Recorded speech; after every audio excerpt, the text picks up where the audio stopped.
हमारी हार हुई, वहाँ जो चुनाव जीते हैं उनको बधाई देना चाहता हूँ। बट ये जीत कांग्रेस पार्टी के कार्यकर्ताओं की है, किसानों की है, युवाओं की है, छोटे दुकानदारों की है।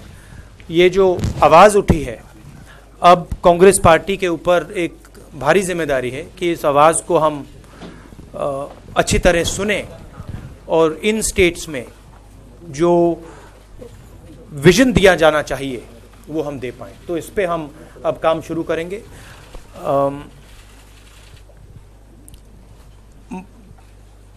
मध्य प्रदेश, राजस्थान, छत्तीसगढ़ में बीजेपी को हमने हराया है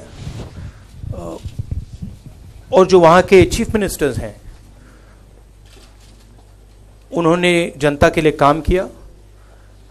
ज़रूर हमारी लड़ाई उनके साथ रही, विपक्ष की लड़ाई हुई, हमने उनको हराया, मगर मैं उनको भी कहना चाहता हूँ कि कांग्रेस पार्टी की ओर से जो उन्होंने मध्य प्रदेश के लिए, छत्तीसगढ़ के लिए, राजस्थान के लिए काम किया, उसके लिए हम उनका धन्यवाद करते हैं।